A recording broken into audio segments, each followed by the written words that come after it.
আসসালামু আলাইকুম রহমতুল্লাহি বারাকাতুহু। গায়ের জোরে, মুখের জোরে, টাকার জোরে সংসার টিকে না। সংসারে টিকে থাকা যায় না।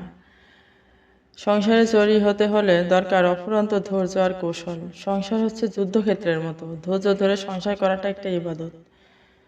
সংসার করতে হলে আপনাকে সংসারতে হবে, এটাই সংসারের সংজ্ঞা। আপনার রাগ, জিদ, অহংকার, হুঙ্কার, ডুঙ্কার, গরম, সরম সব আপনি মাটি হবার আগেই মাটি করতে হবে। বোধ থাকতে নির্বোধ, জীবন থাকতে মৃত, চোখ থাকতে অন্ধ, মুখ থাকতে বোবা, কান থাকতে কালা সাজতে হবে। বিয়ে করে বউয়ের সুবিধা অসুবিধাগুলো দেখলে, বউয়ের দায়িত্ব কর্তব্যগুলো পালন করতে গেলে পরিবার থেকে শুনতে হবে বউ পাগল, বউয়ের পা চাটা, আঁচল ধরা, বউয়ের কথায় উঠে বসে, বউ অন্তঃপ্রাণ। এই টাইপের অনেক বিষের চেয়ে বিষাক্ত কথা আপনাকে হজম করতে হবে। কোনো প্রতিবাদ করতে পারবেন না। মেয়ে হলে শুনতে হবে ছলনাময়ী, তাবিজকরণী, জাদুকারী, কালনাগিনী, সাপ, ব্যাং, রাগী, জিদি, লোভী, তাপি, পাপী, অহংকারী। সংসার দখল করতে চায়, স্বামীকে পরিবার থেকে আলাদা করতে চায়, ঘরে নানা রকম জিনিস আনি খায়, বাপের বাড়ির লোককে এই দিল সেই দিল, অমুককে টাকা দিতে নিষেধ করলো, স্বামীকে দিয়ে কাজ করায়, পা টিপায়, স্বামীর নাকে দড়ি দিয়ে ঘুরায়, সারাদিন 10 বার সাবান মাখে, সপ্তাহে 5 দিন শ্যাম্পু করে, সাজের জন্য লাগে মাসে 5,000 টাকা। জমিদারের মেয়ে, এই খাবো না ওই খাবো না, এই পারে না ওই পারে না, শুধু স্বামীর কাছে শুতে পারে, শুধু স্বামী ব্রেন ওয়াশ করতে শিখছে। মেয়েদেরকে অনেক বেশি কথা শুনতে হয়।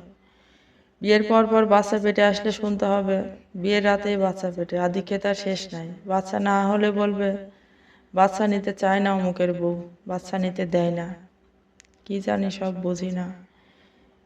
এবার বাচ্চা পেটে আসার পর শরীর খারাপ হলে বলবে ঢং দেখলে বাঁচি না, আমাদের তো বাচ্চা হয়েছে, আমরা তো এত রং করিনি, এত কীর্তি করিনি।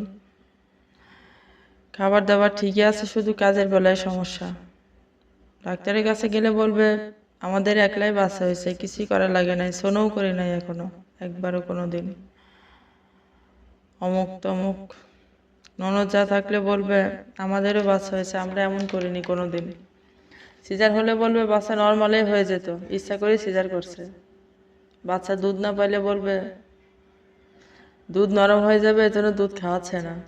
এই ধরনের বিষ মাখানো, তেতো মাখানো অনেক কথা হজম করতে হবে, প্রতিবাদ করতে পারবেন না। শুনেও জেনেও না শোনা না জানার ভান করতে হবে আপনাকে। এর চেয়ে বেশি কিছু কারোর সাথে হলে কমেন্টে জানাবেন। বাচ্চা পেটে আসার একটা কথা বলি, এখনকার যুগে যখন কারোর বাচ্চা পেটে আসে অবশ্যই আগের যুগের চাইতে 3 গুণ যত্ন আত্তি বাড়িয়ে দিতে হবে। কারণ আগের যুগের খাবার, আগের যুগের আবহাওয়া কিছুই এখন নেই। এখন মেয়েদের প্রজনন ক্ষমতা অনেক কমে গেছে, তার জন্য খুব সতর্ক থাকতে হবে। এবার আবার আসি আগের কথায়। এবার বাড়িতে যদি দেবর ননদ থাকে আর তারা যদি প্রেম করে বা চলে যায়, সব দোষ আসতে পারে যে অমুক দায়ী, ও সব জানে, অমুকের বউ সব জানে, অমুকের বউ এগুলো করাইছে। আবার যদি কারোর ডিভোর্স হয় বলবে ও সংসার ভাঙার জন্য দায়ী, ও সংসার ভাঙার মূলে, ওর কারণে সংসার ভাঙছে, অথচ আপনি কিছুই জানেন না বা এমন কিছু হোক আপনি জানেনই। অবিবাহিত দেবর ভাষা থাকলে বলবে অমুকের বউ চায় না যে ওর বিয়ে হোক, ওর টাকা লুটে পুটে খাবে। ছেলেদের বেলায় বলতে পারে শালাশালি থাকলে এমন যে ওর দুলাভাই কি অমুকের স্বামী এসব জানে, ওই বের করে দিছে বা ওই এসব করাইছে। মেয়েদের কানে আসবে অমুকের বাপের বাড়ি থেকে কাপড় দিছিল, পরতে পারেনি, ধুই ধোয়া দেওয়ার পরে তেনা তেনা হয়ে গেছে। আশপাশ থেকে শুনতে পারবেন যে খাবার ভালো দেয় নাই কোনোদিন। শীতের সকালে মনে হবে সবার যেন শীতকাল, আপনার শুধু একা গরমকাল চলছে। সবাই লেপ কম্বল থেকে বের হতে পারবে না, অথচ আপনি কুয়াশার গায়ে নিয়ে সব কিছু করতে পারবেন। প্লেট ধোয়া, রান্না করা, A to Z সব কাজ করতে পারবেন, করতে হবে আপনাকে। গরমের দিনে আসলে সবাই যখন হাঁসফাঁস করবে আপনাকে ধরে নিতে হবে যে সবার গরমকাল চললো, আপনার এখন শীতকাল, আপনাকে সব কাজই করতে হবে। আপনি আগে রান্না করবেন অথচ আপনি আগে খেতে পারবেন না। রান্না করা খাবারগুলো, ভালো ভালো খাবার আপনার শাশুড়ি অন্য সবাইকে দিয়ে দিবে, আপনার জন্য খারাপটা থাকবে। খারাপ লাগলেও বলতে পারবেন না কিছু। অনেক সময় নিজেরা প্ল্যান করবেন একটা কিছু কিনবো, বা কয়টা টাকা সেভ করবো, উটকো একটা ঝামেলা এসে সব টাকা দিয়ে দিতে হবে, বলার কিছু থাকবে না।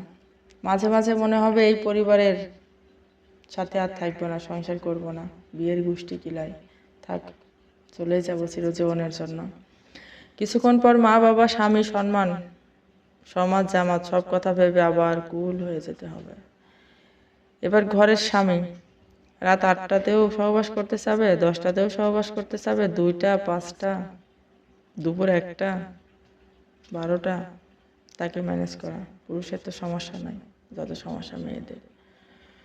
কোনোদিন রাজি না হলে ঘ্যান ঘ্যান ঘ্যান, হাদিস শোনাবে, ফেরেশতার অভিশাপ, 4 বিয়ে করা সুন্নত, সকালে গোসল নিয়ে কত ঝামেলা হাবিজাবি। কখনো না খেয়ে কখনো কম খেয়ে খুশি থাকতে হবে, ভেতরে ভেতরে কারোর উপর রাগ হলে দাঁতে দাঁত চেপে সহ্য করতে হবে সবকিছু। হঠাৎ হঠাৎ স্বামী বা স্ত্রীর কথা শুনে আচরণে এমন মনে হবে যে ওর সাথে আর সংসারই করবো না, এক বিছানায় থাকবোই না, এবার কথা বলবোই না 10 দিন, কিন্তু মিনিট 10 পরেই তাকেই বুকে নিয়ে ঘুমাতে হবে। সংসার করতে হলে অনেক কিছু সহ্য করতে হয়, আর যে সহ্য করতে পারে তারই সংসার টিকে, সেই একদিন সংসারই হয়। আর যে পারে না তার 5 ঘর মারলেও হয় না। সংসারে সবাই এমনই, এমন করেই সংসার করে।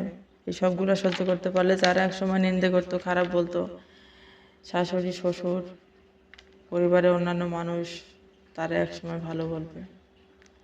একটা নিজস্ব একটা সংসার হবে একদিন, সেই সংসারের কর্তা কর্ত্রী হতে পারবেন।